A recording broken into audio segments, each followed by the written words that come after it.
Put God first. Put God first in everything you do. Everything that you think you see in me, everything that I've accomplished, everything that you think I have, and I have a few things, everything that I have is by the grace of God. Understand that. It's a gift. 40 years ago, March 27th, 1975, it was 40 years ago, just this past March, I was flunking out of college. I had a 1.7 grade point average.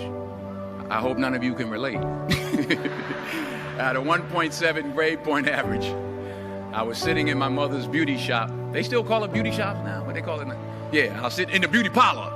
I was sitting in my mother's beauty parlor, and I'm looking in the mirror, and I see behind me this woman under the dryer. And every time I looked up, she was looking at me, just looking me in the eye. And I didn't know who she was, and I said, she said, somebody give me a pen, give me a pencil. I have a prophecy. March 27, 1975, she said, boy, you are going to travel the world and speak to millions of people. Now, mind you, I was flunked out of college.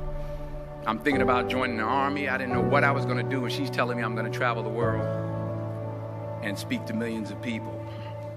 Well, I have traveled the world, and I have spoke to millions of people.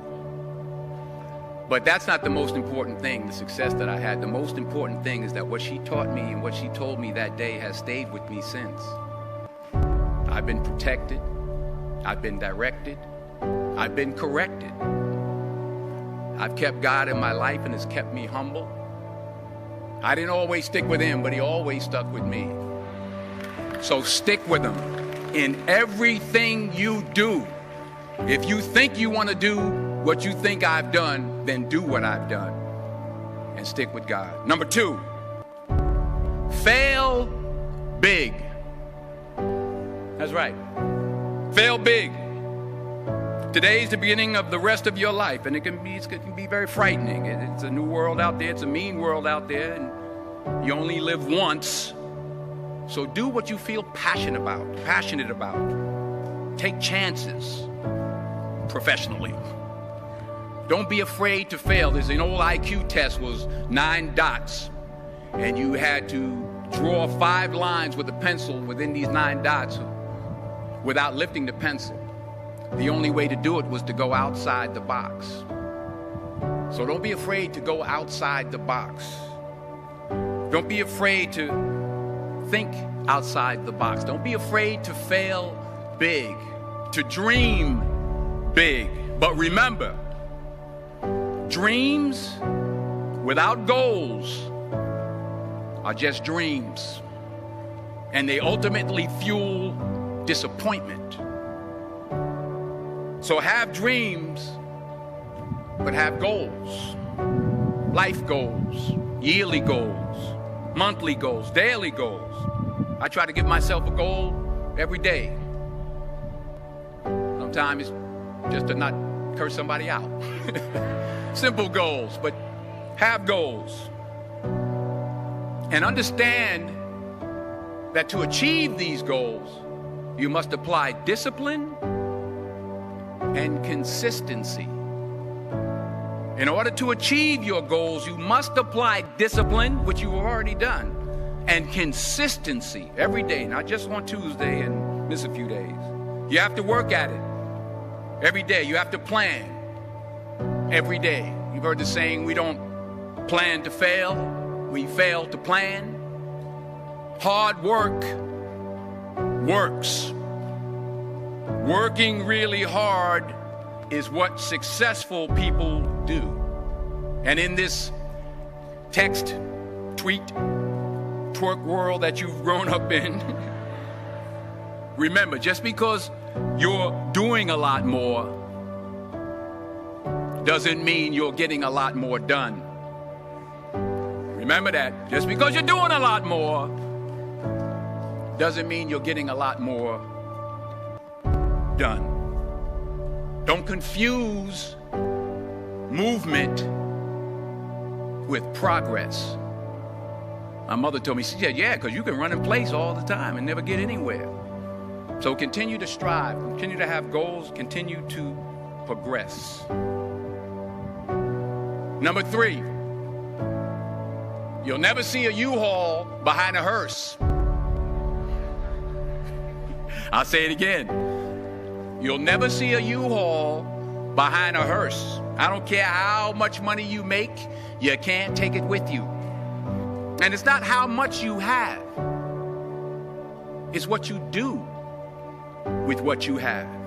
We all have different talents. Some of you will be doctors, some lawyers, some scientists, some educators, some nurses, some teachers. Yeah, okay. Some preachers. The most selfish thing you can do in this world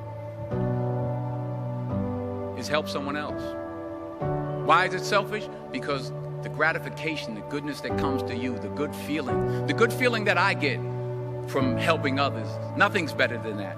Not jewelry, not big house I have, not the cars, but it's the joy. That's where the joy is, in helping others. That's where the success is. Finally, I pray that you put your slippers way under the bed tonight, so that when you wake up in the morning, you have to get on your knees to reach them. And while you're down there, say thank you for grace.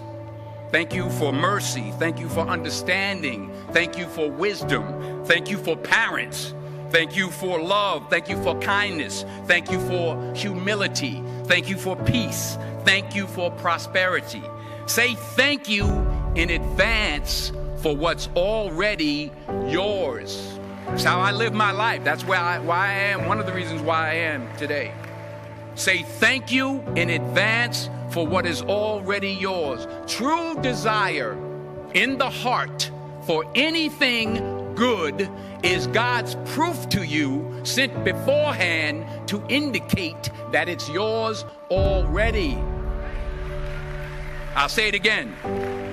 True desire in the heart, that itch that you have, whatever it is you want to do, that thing that you want to do to help others and to grow and to make money, that desire, that itch, that's God's proof to you, sent beforehand already to indicate that it's yours. And anything you want good, you can have. So claim it. Work hard to get it. When you get it, reach back. Pull someone else up. Each one, teach one. Don't just aspire to make a living. Aspire to make a difference.